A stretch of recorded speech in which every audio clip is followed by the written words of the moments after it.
La divinité, écrit par le frère Ewald Frank et lu pour vous par le frère Dr Lotika Anselme Frank. C'est avec le plus grand respect et dans une saine crainte de Dieu que nous nous approchons du thème de la divinité. De même que nous rencontrons diverses religions, ainsi trouvons-nous aussi diverses représentations de Dieu et diverses doctrines à son sujet. Dans cet exposé, nous aimerions laisser Dieu donner son propre témoignage le concernant et faire ressortir la révélation qu'il donne de lui-même. Nous nous abstiendrons de diverses formulations, car on ne peut pas rendre compréhensible ce qui est incompréhensible, ni expliquer ce qui est inexplicable, et pas non plus concevoir ce qui dépasse notre entendement et qui restera inconcevable jusqu'à notre passage dans l'éternité.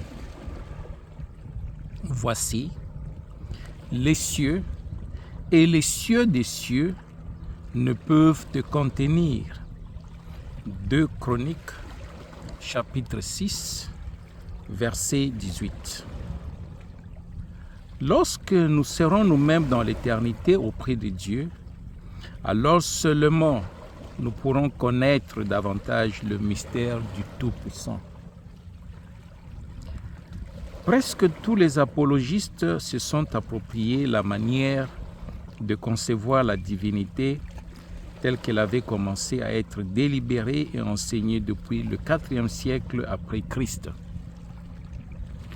De façon incompréhensible, ni l'Ancien, ni le Nouveau Testament n'ont été pris en considération ou consultés pour cela. Aucun prophète ni aucun apôtre n'a formulé quoi que ce soit concernant une Trinité. Dans le paganisme, il y avait beaucoup de Trinités. La plus connue se trouve dans l'hindouisme: Brahma, le créateur, Vishnu, le conservateur, Shiva, le destructeur. Mais il n'est nulle part question d'un Dieu en plusieurs personnes, aussi bien dans l'Ancien que dans le Nouveau Testament. Pas une seule fois le Seigneur ne se présente dans sa parole comme un Dieu en 3 personnes, mais bien que le Dieu personnel. Ceux qui cherchent à fragmenter Dieu n'a plus le seul vrai Dieu, mais un Dieu fabriqué par soi-même, ayant 2 ou 3 visages, ou bien plusieurs dieux. Ces dernières années, plus particulièrement dans les synodes de l'Église évangélique, des théologiennes féministes ont présenté des discours au sujet de Dieu, lesquels sont réellement blasphématoires. On formule l'objection que Dieu serait masculin et non féminin. Là, on parle du Dieu masculin de la Bible, des 10 commandements qui ont été écrits seulement pour les hommes, et l'on déclare que, vu que les femmes n'ont pas de membres pouvant être circoncis, elles ne pouvaient donc pas non plus être membres du culte de l'Assemblée juive. C'est tout simplement effrayant de voir à quel point les gens peuvent se laisser entraîner jusqu'à porter atteinte à Dieu. Il y a environ 4000 ans, Dieu conclut une alliance avec Abraham et lui fit la promesse suivante. En toi seront bénies toutes les familles de la terre. Genèse chapitre 12, verset 3. Abraham est un personnage central pour les Juifs, les chrétiens et les musulmans. Au temps de Moïse, c'est-à-dire il y a environ 3600 ans, l'Éternel Dieu descendit sur le mont Sinaï et donna les 10 commandements. Cet événement n'est aucunement remis en question par l'une ou l'autre des 3 religions que nous venons de mentionner. À partir de ce moment, Israël fut destiné à témoigner du seul vrai Dieu au milieu de tous les peuples païens qui l'environnaient. Il y a environ 2000 ans, le Messie apparut, engendré du Saint-Esprit et né de la Vierge Marie. Les chrétiens sont convaincus de cette vérité. Les musulmans considèrent Jésus comme le plus grand des prophètes. Ils croient aussi aux miracles qu'il a accomplis, mais ne le reconnaissent pas comme sauveur du monde. Pour les Juifs, il n'en est pas ainsi. Cependant, le temps approche où ils croiront en lui. Car, comme les frères de Joseph ne reconnurent celui-ci que lors de la seconde entrevue, ainsi Israël ne reconnaîtra le Messie que lorsqu'il viendra à eux pour la deuxième fois. Genèse 45, de versets 1 à 15, Actes chapitre 7, verset 13. Il y a environ 1400 ans, Mahomet survint pour faire sortir ses concitoyens du culte rendu aux idoles et les ramener à la foi au seul vrai Dieu, le Tout-Puissant, qu'il appela Allah. Mahomet croyait, selon la promesse de Malachie, chapitre 4, verset 5, qu'il était le dernier prophète. Après lui, le jugement devait venir sur la terre et Allah devait prononcer la sentence sur l'humanité. Les uns iraient alors au paradis et les autres à la damnation. Bien que près de 1400 ans se soient écoulés, cet événement ne s'est pas encore accompli.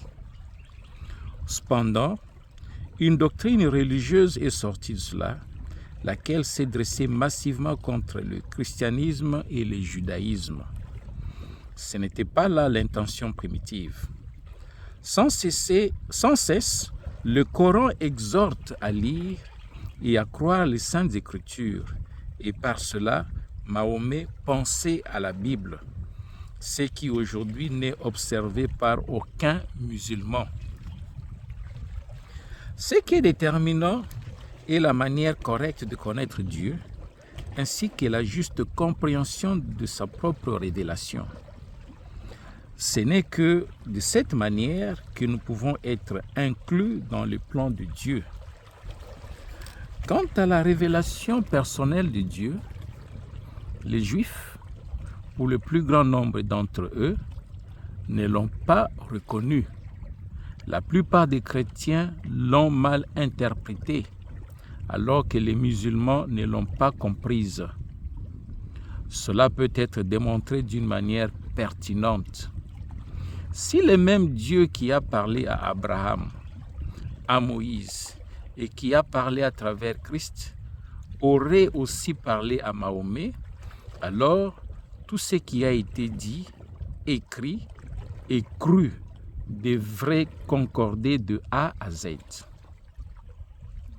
En tant qu'homme du XXe siècle, nous devons cependant nous poser la question de savoir qui a vraiment compris la parole de Dieu et son plan, et qui les a mal compris. L'objectif originel de Dieu avec l'humanité n'est tout simplement plus connu dans nos religions d'aujourd'hui. Une accablante majorité n'a pas davantage reconnu ni compris le sens et le but des différentes révélations, manifestations de Dieu, y compris la révélation de lui-même en Christ. Pour le mot français, Dieu, nous trouvons dans le texte original hébreu le mot Elohim.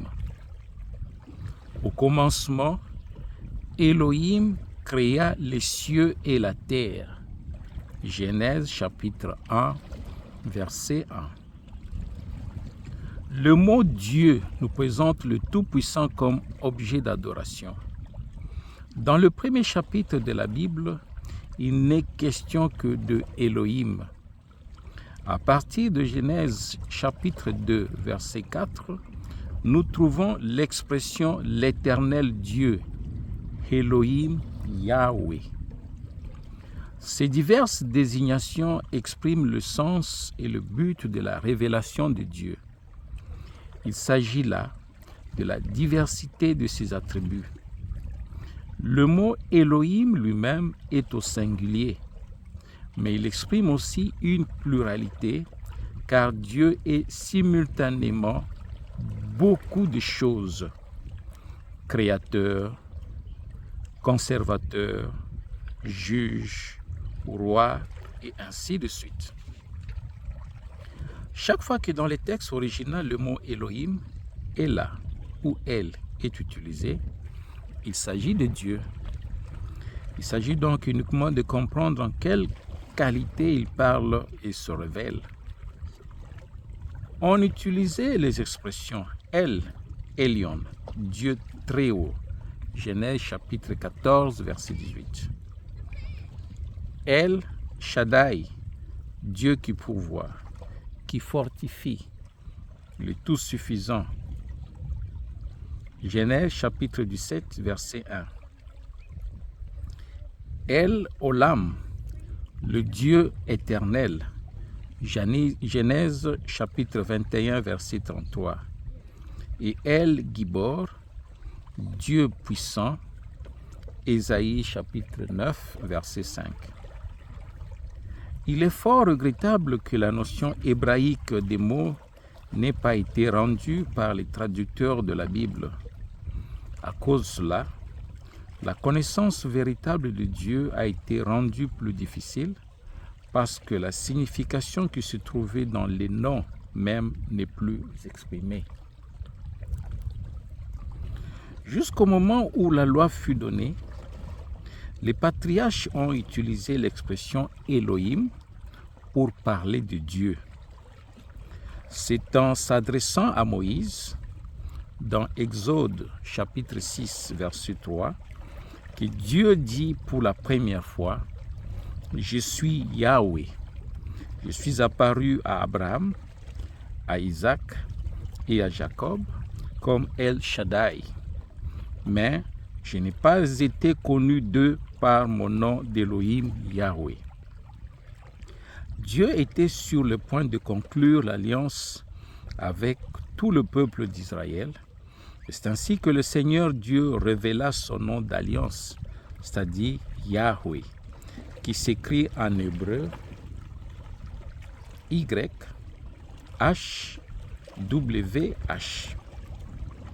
Partout où dans l'Ancien Testament on trouve l'Éternel Dieu, cette expression est écrite dans le texte original Elohim Yahweh. Yahweh est l'apparition d'Elohim sous une forme visible. De la même manière, comme chaque fois que le nom d'Elohim, dans les contextes correspondants, exprime la pluralité de sa présence, ainsi en est-il aussi du nom de Yahweh.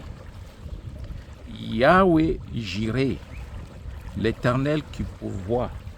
Genèse chapitre 22, de 7 à 14. Yahweh Rapha, l'Éternel qui guérit. Exode chapitre 15, verset 26. Yahweh Nissi, l'Éternel, mon enseigne. Exode chapitre 17, des versets 8 à 15. Yahweh Shalom, l'Éternel, notre paix. Juge chapitre 6, verset 24. Yahweh Raha, l'Éternel est mon berger. Psaume 23. Yahweh Tsidkenu, l'Éternel notre justice. Jérémie 23, verset 6. Yahweh Shama, l'Éternel est là. Ézéchiel 48, verset 35. Et Yahweh Sabaoth, l'Éternel des armées. 1 Samuel, chapitre 1, verset 3. Dès le commencement, Dieu s'est révélé comme étant le Seigneur, l'Éternel, suivant la nécessité et conformément à sa volonté. Avant que l'Éternel Dieu ne fit connaître son nom, il fit savoir à Moïse qui il était.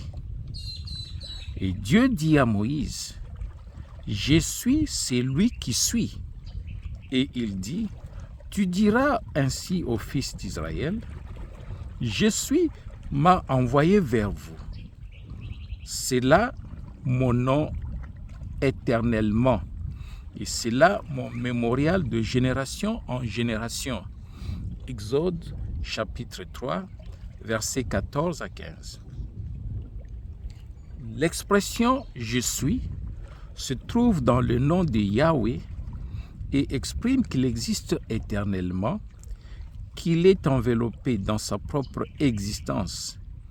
Il est toujours le « je suis », indépendamment de l'endroit, du temps et de la manière qu'il emploie pour se faire connaître.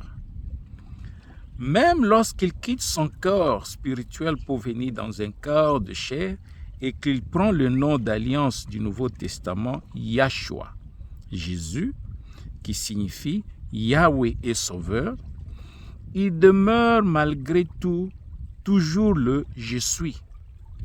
C'est pourquoi nous le trouvons décrit comme tel jusque dans le dernier chapitre du Nouveau Testament. Moi, je suis l'alpha et l'oméga, le premier et le dernier, le commencement et la fin. Apocalypse chapitre 22, verset 13. Seul celui qui reconnaît la manière de Dieu de se révéler dans l'Ancien Testament a la possibilité de voir également cette révélation dans le Nouveau Testament. Au fond, il est toujours le même Dieu, le même Éternel, avec cependant cette différence que, dans l'Ancien Testament, il s'est rendu visible dans un corps spirituel, alors que dans le Nouveau Testament, il apparut de façon visible dans un corps de chair. Quant à sa nature, Dieu est esprit. Jean chapitre 4, verset 24. En tant qu'esprit, personne ne l'a jamais vu. Jean chapitre 1, verset 18. 1 Jean chapitre 4, verset 2. C'est pourquoi il est appelé le Dieu invisible. 1 Timothée chapitre 1, verset 17. Chapitre 6, verset 16. Celui qui a vu Dieu dans l'Ancien Testament l'a vu sous la forme de l'Éternel, Yahweh. Et celui qui veut le voir dans le Nouveau Testament doit le voir sous la forme du Seigneur Jésus, c'est-à-dire qu'en tant qu'Emmanuel, Dieu avec nous. C'est ainsi que le Père s'est révélé dans le Fils. Dieu, qui est esprit, est venu en tant que Seigneur dans un corps humain. Toutes les désignations que nous trouvons en rapport avec Dieu, nous les trouvons également en rapport avec le Seigneur. Dans l'Ancien Testament, nous ne trouvons pas encore la relation de père à fils. Elle a été seulement annoncée à l'avance dans les prophéties. Aucun prophète ne s'est adressé à Dieu en disant « Père céleste ». Matthieu chapitre 6, verset 9. Aucun d'eux, pendant la période de 4000 ans de l'Ancien Testament, ne s'est adressé au Fils de Dieu. Il n'y eut aucun entretien entre le Père et le Fils, car cet état de fait n'existait pas encore. C'est avec l'Éternel Dieu que le peuple d'Israël était en relation et c'est à lui qu'il s'adressait. Déjà dans Genèse chapitre 1 verset 27, nous trouvons le fait que le Dieu invisible s'est présenté de deux manières. Le Dieu véritable entre directement en scène au commencement, lors de la création, premièrement de façon visible, sous une forme d'homme, et c'est pourquoi il est écrit « Et Dieu créa l'homme à son image ». Genèse chapitre 1, verset 27. Secondement, et l'Esprit de Dieu planait sur la face des eaux. Genèse chapitre 1, verset 2. Il ne serait venu à l'idée de personne de dire à cause de cela qu'il y aurait eu plusieurs personnes. Dès le commencement, si l'on veut, nous avons sous les yeux la manière dont Dieu se révèle lui-même. Les diverses formes sous lesquelles Dieu se révèle dans l'Ancien Testament sont appelées en termes théologiques la théophanie. Dans le Nouveau Testament, il prend une forme humaine. Écrit par le frère Ewald Frank et lu par le frère docteur Anselme Lotika Frank.